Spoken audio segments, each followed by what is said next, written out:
Hello, everyone, and we should be live now. I believe we are. Yes, there we go. My internet was not telling me that I was live for a second.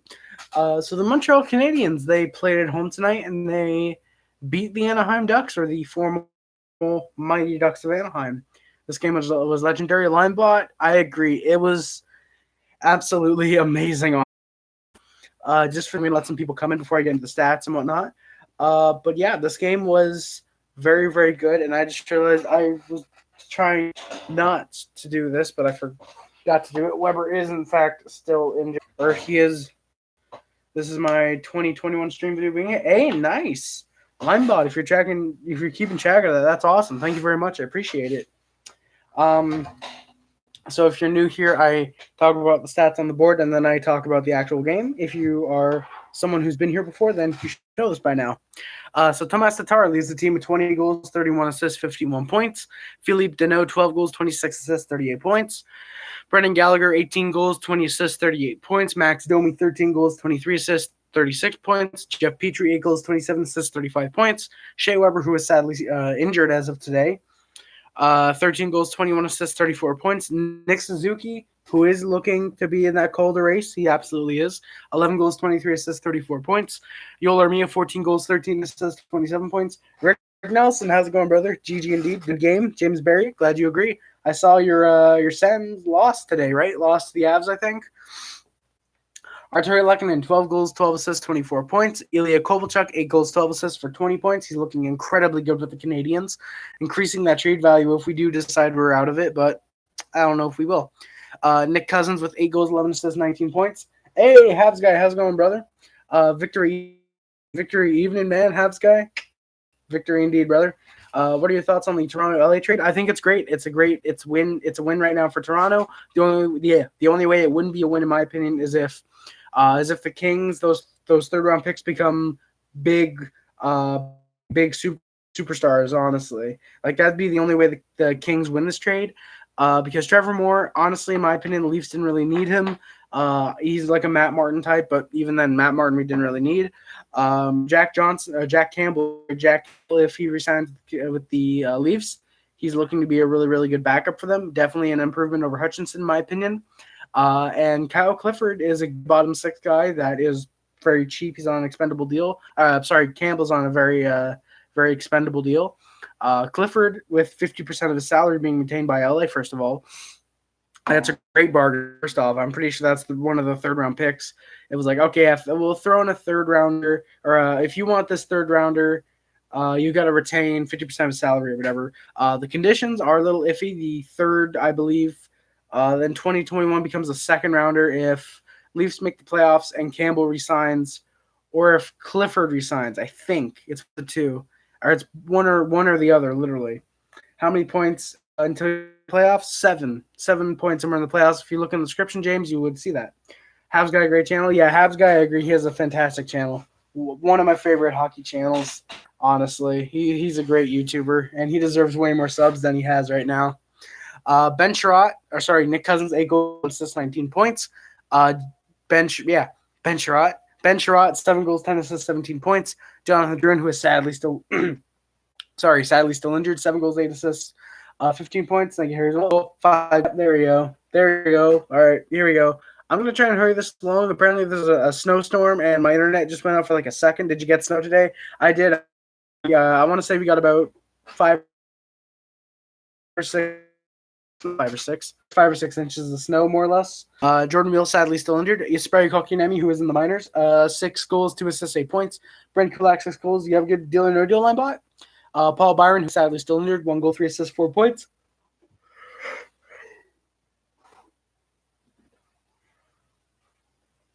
All right, yeah, I'm really going to rush this. My internet just went out twice in the matter of 40 seconds, so yeah, I'm definitely going to try and hurry this up.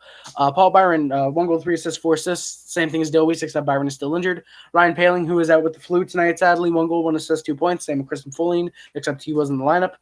Kale Fleury with 1 goal, and Charles Hudon, Marco Scandella with 2 points, with one assist. I don't know why I said 2 points. Our current record is 26, 23, and 7 with 59 points. As I mentioned, it's out of the playoffs, 5th in the Atlantic Division right now. Last game is obviously this one, Canadiens 3, Ducks 2. in overtime, of course. I should start marking that. The penalty kill is 133 from 166. We have a really good power penalty kill. Home record is now 13, 14, and 4. It's starting to get better. And our away record is 13, 9, and 3. So, yeah, of course, I will put the board to the side as I get my notes ready. I'm so happy, KK. Yeah, I'm happy as well, Habs guy. I think I've been the guy who said at the beginning of the year we should have sent down Kotkaniemi.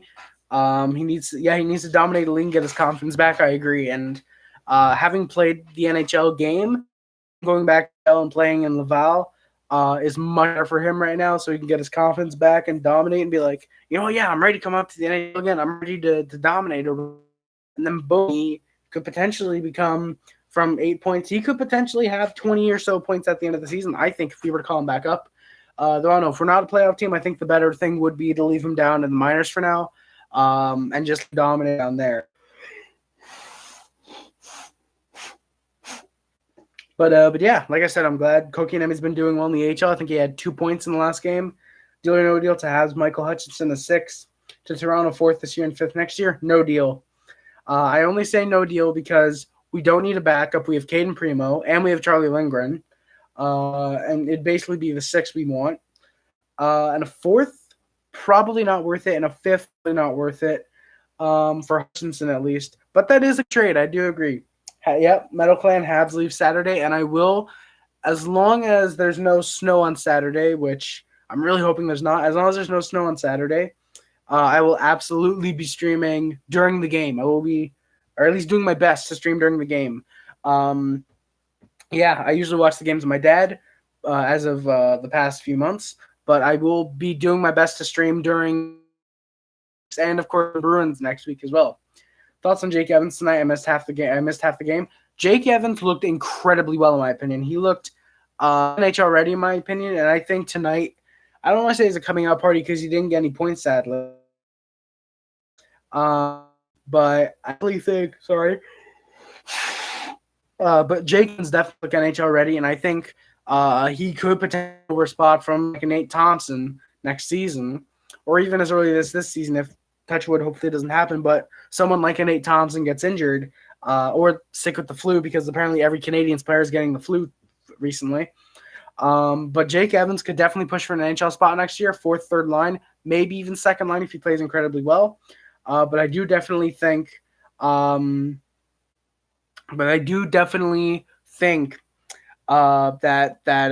Jake Evans could push for a 3rd line role next year. And the scary amount of young prospects we have coming up this season and next season, it's going to be scary because you have Paling, you have Fleury, who's going to be up next season, Kotkaniemi, Suzuki, who's looking fantastic. I'd argue Cousins could come into his own. Drouin is still looking for that big breakthrough, and I think next season is going to be it, since sadly he's been injured the majority of the season this year. And of course, you're going to have maybe Cofield next year. Romanov's going to be up next year. Primo's going to be the starter next year because absolutely he's going to take over from Price. And not to mention all the guys we have on the roster right now: Danault, Gallagher, Domi, Armia, Lehkonen, Kovalchuk if we keep him. That's honestly, I think the Canadiens are going to look incredible next year, and Jake Evans is definitely going to add to that. I just subbed you, Hockey. Hey, Linebot. Glad you subbed the Habs guy. Liking his content. I'm from Newfoundland, so it did snow here. Yeah, I'm sure it did snow in Newfoundland. I'm pretty sure it snows quite a bit in Newfoundland, doesn't it? I think it does, actually. Deal or no deal to Toronto. Ilya Kovalchuk 7th. To Montreal, Kasperi Kapanen in a 4th. Okay. As a Montreal fan, I would do it because Kapanen an incredible young talent, and I think Montreal could use another young guy like him. Plus, Toronto doesn't have cap space, so Habs would be able to re-sign Kovalchuk in the offseason. Plus, we get a 4th and lose a 7th. As long as those picks are for this year, then I'm fine with that. But as a Toronto fan, I wouldn't do it because Kapanen is a young, promising talent, and you're only getting a 7th and losing a 4th. But you are gaining some veteran experience in Kovalchuk. So my Toronto fan in me says no. My Montreal fan in me says deal, no deal. Muzzin for Pietrangelo, absolutely no deal. Kapanen is young, looking good, and Muzzin is a decent defenseman, but there's no way St. Louis would trade their captain Pietrangelo for Kapanen and Muzzin like that. Personally, I think you'd have to add in a first even.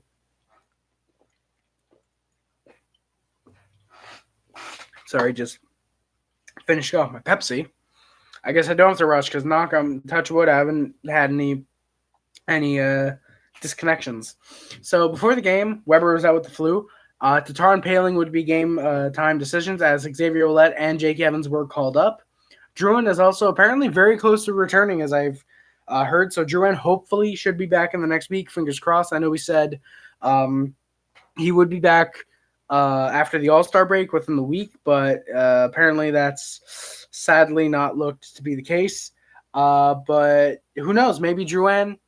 Who does he kick out of the lineup? Personally, my choice. You see, because it's tough. Honestly, it's tough because you've already sent down Kokoniemi. I guess Wheel would be the odd man out, but Wheel has looked better recently when he doesn't have the flu. But I do think Drouin could potentially push Wheel out of a roster spot. Because obviously, looking at it, Drouin is a little more talented. Not a little, but Drouin is more talented than Wheel. Muzzin, second pick. God damn it! And there you go. Yep. So all right, yeah. So there we go. I just got it. I'm definitely this sadly. Muzzin said Ryan O'Reilly. Deal or no deal for Ryan O'Reilly? No deal personally. No deal. Ryan O'Reilly is a great talent for the Blues, and I don't think they would want to lose him for anything. So I gotta just rush the review because I'm not even in the actual game just yet. Drouin is close to returning. Yes, hack. Damn it! Why does it keep disconnecting, motherfucker? Okay, yeah, I'm really gonna have to rush this. For some reason, it keeps disconnecting. But yeah, Habs guy, Drouin is close to making a return. It seems. It seems from the sites I've read, he should be returning within the week or 2 weeks from now. So hopefully he's back sooner rather than later if he's 100%. Deal or no deal to Montreal, Corey Perry, and a conditional second if Corey gets more than 20 points next year. Is that the condition that it will be a second if he gets more points, and if he doesn't, then it's no pick? To Dallas, third next year, and Ilya Kovalchuk. Depends. Is that conditional second this year? And I don't know. Yes. The conditional second. Okay, so it's only a second if Perry gets more than 20 points next year. Personally, I wouldn't do it. Yes, you do get a veteran presence in Corey Perry, but still, more than 20 points, that would put him where Kovalchuk is right now. But keep in mind, he's gained most of those points in the last 13 games. That would put him just technically right now probably where Thompson or Sherratt is. And yes. Wait. Oh, we get a second. Wait, what?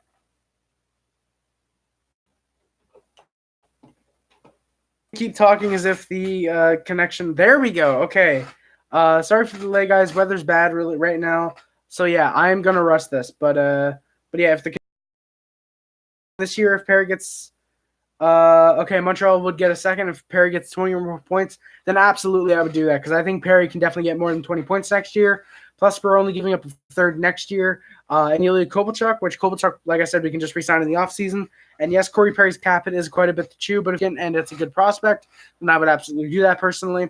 Plus, you can get rid of guys like a Tatar, like Petry next off season if you need cap space. Plus, maybe even Weber if you're able to, and Price maybe. So yeah, I would take that deal personally. Barry Muzzin first and second round pick for Erik Karlsson, deal or no deal? Absolutely no deal. Absolutely, Metal Clan. He is not. Erik Karlsson is not worth Tyson Barrie, Jake Muzzin, a first and a second round pick. At most, I would pay a third rounder for him. Erik Karlsson is an awful defenseman this year. His offensive numbers are decent, but defensively, he cannot play defense at all. He should have been a forward. When he should have been molded as a forward, not a defenseman. Lineups with was out Tatar and Paling would be game time. Oh my god, yeah, I'm gonna rush this.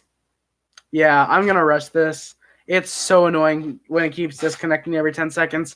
I'm gonna try to make this under 25 minutes, so I'm gonna read comments where they pop up real quick.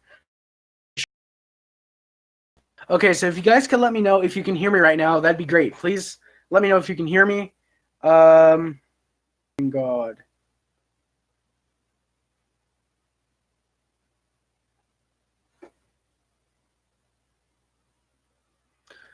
All right, Linebot.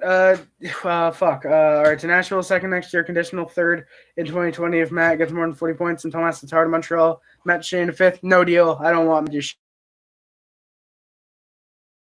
Matthew Shane overrated.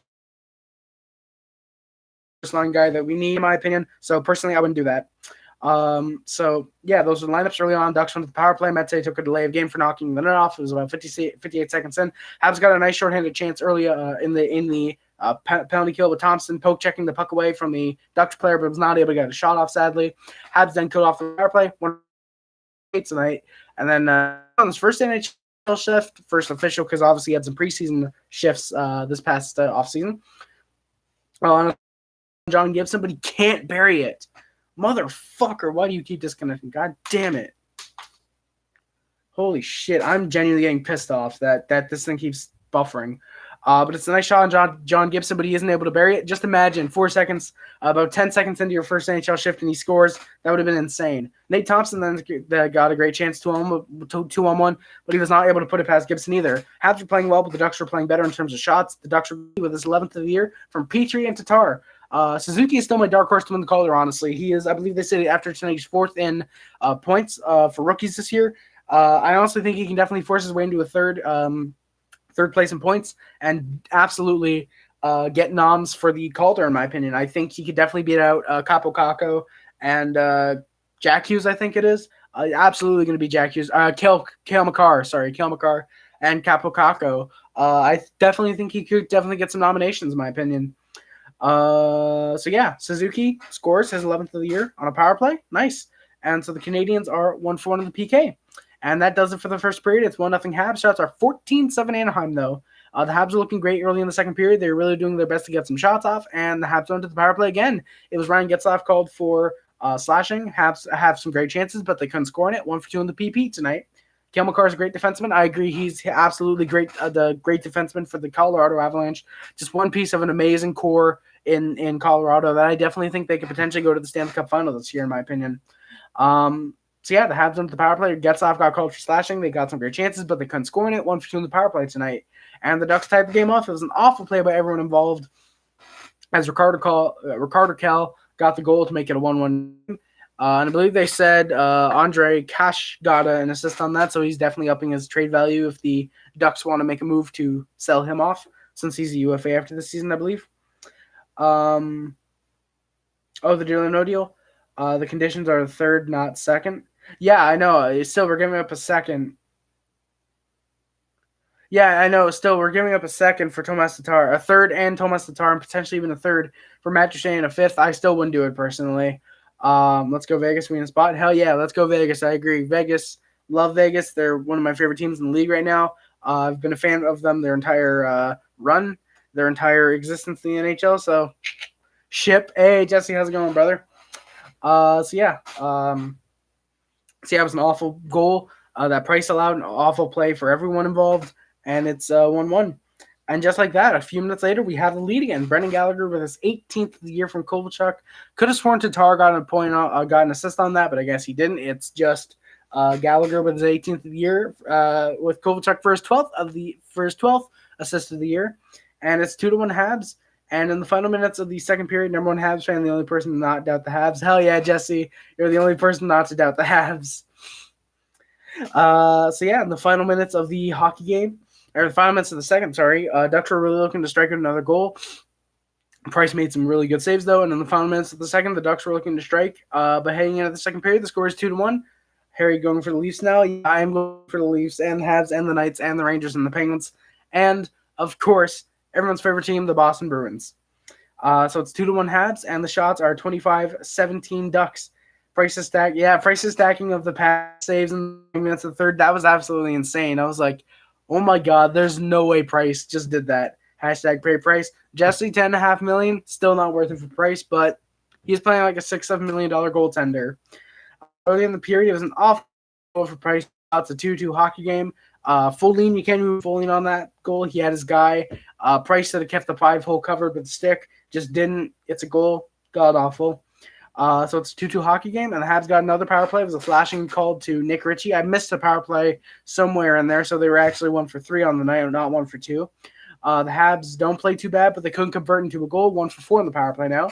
The Habs went back to the power play again, but they weren't able to get another goal as they go 1 for 5 on the power play. And little did we know that would be the last time we get on the power play for the game. Game is looking to stay in control of the Ducks. In the last few minutes of the game, Ducks were really doing their best to get the game, but Price coming up big time with the save. I believe it was Kell and Silverberg. That's the save that Habs guy just mentioned. Looking absolutely phenomenal is Price in those final minutes, making the save. And heading into overtime, shots are 37-26 Ducks, and we're tied at 2 apiece. And it really doesn't take long to overtime at all. I think it was like 14 seconds. Armia or Suzuki lost the face-off, but got it back. Armia grabbed the puck, gave it over to Petry. First and only shot. It goes in. Canadiens win. Petry with a nice shoulder snipe on John Gibson. Ends it for the Ducks. They're my favorites since they were announced. I love them. My top 3 teams are 1, Vegas, 2, Jets, Canucks. Can't decide there. 3, Edmonton.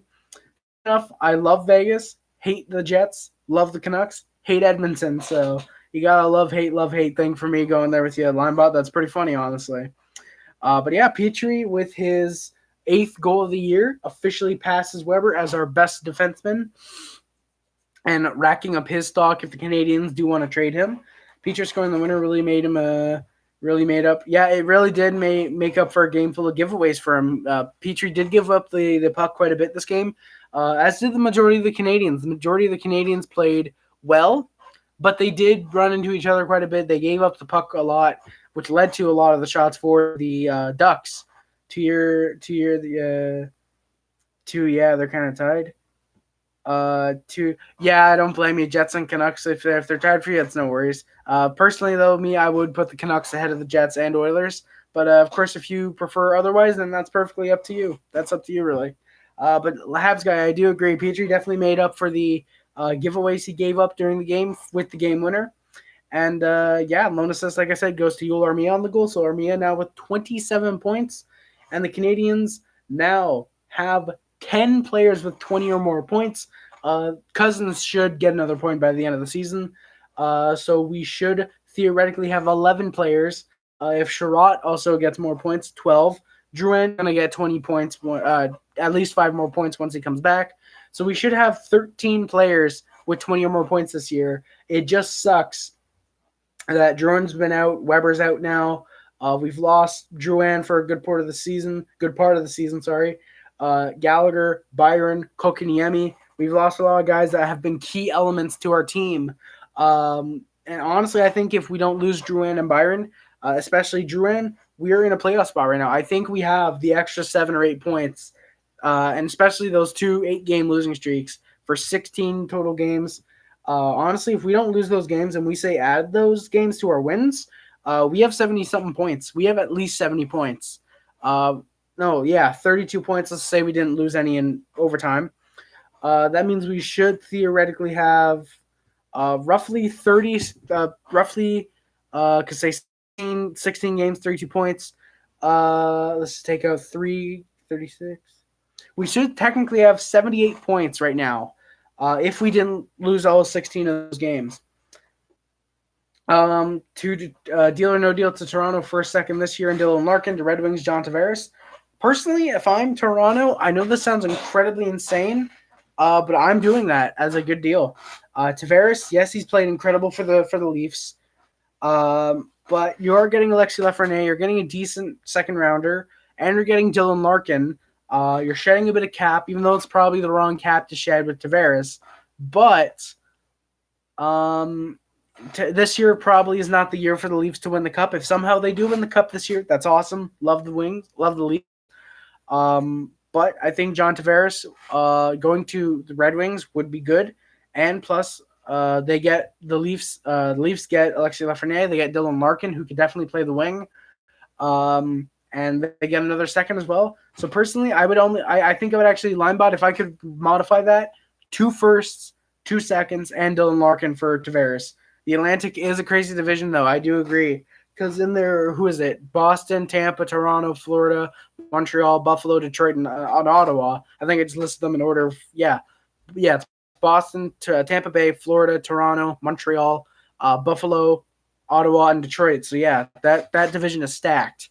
Aside from obviously Buffalo, Ottawa, and Detroit, those 5 teams that are in the playoffs are like really, really tight together almost, in my opinion. So yeah, the Canadiens win 3-2 in overtime. The final shots are 37-27 Anaheim, and the Canadiens get the extra point, the ones that really matters. And yeah, I'm honestly gonna get out of here in just a couple minutes, guys. If you got any comments or questions or whatever, please put them in the chat now.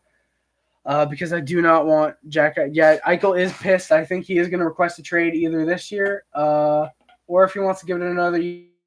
I think he will be with Buffalo, though, by the end of next season. I do think, or before the 21-22 season. Though who knows? Who knows? Maybe if for some reason Buffalo keeps him, maybe they leave him exposed in the expansion draft. If Eichel is so pissed at Buffalo and they haven't traded him by then, maybe he demands, you guys, I will not play for you anymore. So either expose me in the expansion draft, let me go to Seattle, be their franchise star, or I will walk out. I will leave, go to Russia or Sweden or something. Who knows? Maybe that's the case. Maybe somehow it gets to that point, the boiling point, where Eichel wants to be traded. Thanks for live stream reviews. Are always fantastic. Habs guy, thank you very much, brother. I appreciate it so much. Linebot, what's your good deal or no deal? I appreciate it. I appreciate all of your reviews, really. Also, guys, if any of you are new here or you have not yet and you would like to, please, if I can get the link, there you go. Please join the Discord that has just been posted in the chat. Please join it. That is the official Harry Race Discord. I post every single time that I go live. And yeah, I at everyone. I talk in there whenever you guys want to talk. Good night, Habs guy. See you tomorrow. Or see you tomorrow. If you're in the Discord, see you tomorrow.